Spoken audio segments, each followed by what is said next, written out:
থেকে বৃষ্টি শুরু হয়ে গেছে। সুপ্রভাত বন্ধুরা, সুধা ভিলেজ ব্লগে আপনাদের সবাইকে স্বাগত। আবার একটা নতুন ব্লগ নিয়ে চলে এলাম। আপনারা আমার সঙ্গে থাকুন, শুরু থেকে শেষ পর্যন্ত ব্লগটা দেখতে থাকুন। আশা করি আজকের ব্লগটা ভালো লাগবে। বৃষ্টি হচ্ছিল, ছাগল তো ছাড়তে পারিনি। এই যে এখন বৃষ্টিটা একটু ছেড়ে গেছে, ওই জন্য ছাগলগুলো বের করে দিয়েছি। আর পুরো কাদা, রাস্তাতে কাদাটা দেখুন, আর এই বাইরেও কাদা। আর এই কাদা মারিয়ে মারিয়ে বৃষ্টি ভিজে ভিজে কিন্তু ঘরের সমস্ত কাজ করে নিয়েছি। আর এখন এদেরকে একটু বের করে দিলাম, একটু খেয়ে আসুক, না তো বৃষ্টি হলে তো আর খেতে পারবে না। আর আবার তো দুপুর থেকে প্রচুর নাকি বৃষ্টি হবে। হ্যাঁ,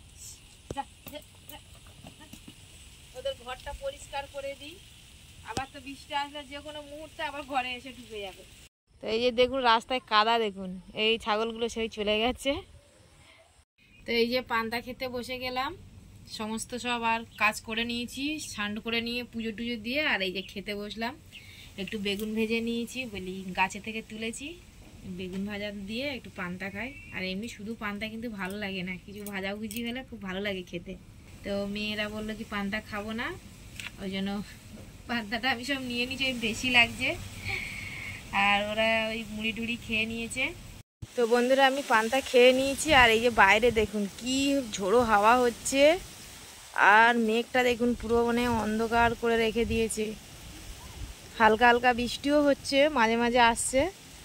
আর এখন দুপুরে রান্না করে নেবো। তো বন্ধুরা আপনারা কিন্তু খুব সাবধানে থাকবেন, ভালো থাকবেন। তো এই যে ভাত আমি বসিয়ে দিয়েছি, আর এইখানে ওই যে পটল আর আলু কেটেছি। আর এদিকে এই যে মাছ ধরে নিয়েছি, চিংড়ি মাছ দিয়ে পটল দিয়ে করব। আর এই যে মাছ দিয়ে আর পেঁপে কেটে নিয়েছি, পেঁপে আলু দিয়ে মাছের ঝোল করব। তা আমি সব কেটে রেডি করে নিয়েছি। এত হাওয়া লাগছে উনানের কাছে, মানে বসাই যাচ্ছে না। তো এই যে আমার রান্না হয়ে গেছে, পটল দিয়ে আলু চিংড়ি মাছ, আর এদিকে এই যে পেঁপে আলু দিয়ে মাছের ঝোল। তো বন্ধুরা এই যে বিকালের দিকে ওয়েদারটা দেখুন, বৃষ্টি ঝড় একদম শুরু হয়ে গেছে। আর এখনো আমরা ঘর থেকে বেরোইনি, কোথাও যাইনি। যাব সন্ধ্যার দিকে যাব, যদি দেখি যে পরিস্থিতি খুবই খারাপ তখন তো বেরিয়ে যেতেই হবে। আর আমাদের এমনি ঘরের দেয়ালটা খুব একটা ভালো নেই। তো বন্ধুরা আমি রাত্রে কিন্তু ঘরে ছিলাম না, দুই মেয়েকে নিয়ে আমি বাপের বাড়ি চলে গিয়েছিলাম। তখন প্রচুর ঝড় উঠেছিল ওই জন্য। তো এখন সকাল, আর এখন প্রচুর বৃষ্টি হচ্ছে। তো আমি ভিজে ভিজে বাড়িতে চলে এসেছি। তো আমাদের এখানে তো ঝড় বৃষ্টি হলে এখন কারেন্ট 2-3 দিন আসতে চায় না, আর ফোনেও চার্জ নেই। আর আমাদের ফিশারিটা দেখুন জলে অনেকটাই মানে ভরে গেছে। 3 দিন আমাদের এদিকে কারেন্ট ছিল না বন্ধুরা। আর ঝড়ের দিন আমি বাপের বাড়ি চলে গিয়েছিলাম, আর তার পরের দিনকে মানে দুপুরবেলা মানে কালকেরে দেখুন না, এই পুরো একদম মানে এমন বৃষ্টি ঝড় হয়েছে, সব এই যে দেয়ালটা পড়ে গেছে। আমি আবার কালকের এই তালপাতা দিয়ে কোনো রকম মানে দিয়ে রেখেছি। আর মেয়েদেরকে তো নিয়ে আমি একদম মানে ঘরের একটা কোণে বসেছিলাম। আর পুরো বারান্দায় পুরো জল ভরে গেছে, পুরো কাদা, মানে বসার জায়গা ছিল না। যে সবে মানে দুপুরে ভাত খেয়ে উঠেছি, আর ব্যাস হুড় করে মানে মাটিগুলো সব দেয়াল থেকে খসে পড়ে গেল। তো এখন এই যে পাতা দিয়ে দিচ্ছে, আর এই যে দেখুন এই যে মাটি, ওই যে মাটিগুলো সব মাটি সব পড়ে আছে, এখন বের করিনি, কিছুটা বের করে দিয়েছি। আর এইখানে একটু চাদর দিয়ে দিয়েছি, শোয়ার মতো জায়গাও নেই, যে ঘরেও মানে এত বৃষ্টি পড়ছে। আর ঘরের ভিতরটাও আপনাদের আমি দেখাইনি, সেটাও আজকে সব দেখাবো। এটা তো পড়ে গেছে, এটা বারান্দা। যে আমার ঘরের ভিতরে এই যে দেয়ালটা একদম পড়ে গেছে। এই যে আমি আবার বাজারে থেকে সকালে পেপার নিয়ে এসেছি, কালকেরে তো এত বৃষ্টি হয়েছে বাজার খোলেনি, তাহলে দিলে হয়তো দেয়ালটা পড়তো না।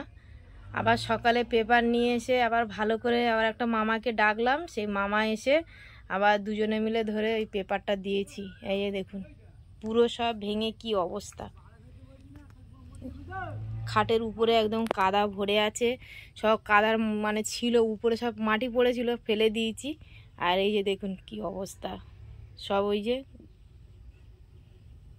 গদি টদি সব তুলে দিয়েছি। আর শুধু এই একটা গদি পাতা আছে, ওটা তো তুলতে পারিনি। কি অবস্থা দেখছেন।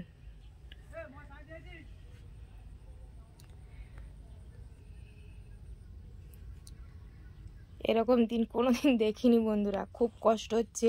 আর 3 দিন ঘুমোতে পারিনি এই ঝড় বৃষ্টির জন্য, জানেন। এই যে এই মাটিগুলো এখন পরিষ্কার করে নিচ্ছি।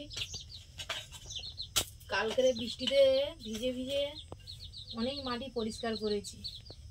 আর সারা শরীর মানে কি বলবো, ব্যথা আর মাথা টিপটিপ করছে, মানে ঘুমোতে পারিনি।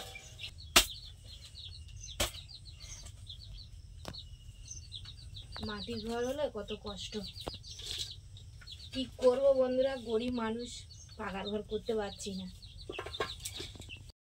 আমি ঘরের ভিতরে দেখিয়েছিলাম, এই যে বাইরেটা দেখানো হয়নি। এই যে দেখুন সব মাটি ধসে পড়েছে। আর এই যে পিছনে কিন্তু এই কাগজটা দিয়েছি আর ওই তালপাতা দিয়েছিলাম। আর ওই সাইডটা এবার দেখাবো আপনাদের। তো এই যে পেপার দিয়ে দিয়েছি প্লাস্টিক, পুরো একদম মানে কিচ্ছু নেই। এই যে দেখুন পুরো সব হয়ে গেছে। আর এদিকটাও তাই, এই যে কাগজ দিয়ে দিয়েছি।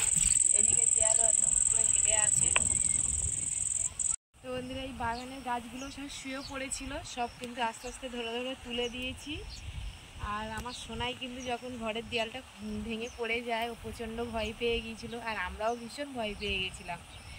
আর এমনিতেই সোনার বাবা নেই, উনি কাজে চলে গেছে, আর বারবার গিয়ে কাজের ওখান থেকে আসতে পারে বলুন। আর পয়সা না হলে তো এদিকে ঘরের কাজও করতে পারবো না, যার জন্য এমনিতে আমাদের ঘরটা ভেঙে দেবো ভেবেছিলাম, যে এবারে অন্যরকম করে ঘরটা করব। তার আগে তো ঝড়ে ভেঙে গেল, তো এখন কয়েকদিন কষ্ট করে থাকতে হবে। আর ব্লগটা বেশি বড় করব না, আজকের ব্লগটা এখানে শেষ করছি। যদি ব্লগটি ভালো লাগে সাবস্ক্রাইব, লাইক, কমেন্ট, শেয়ার করবেন। আর আমার পাশে থেকে আমাকে সাপোর্ট করবেন। যারা আমার ফেসবুক পেজে ভিডিওটা দেখছেন পেজটিকে ফলো করবেন। সবাই ভালো থাকবেন।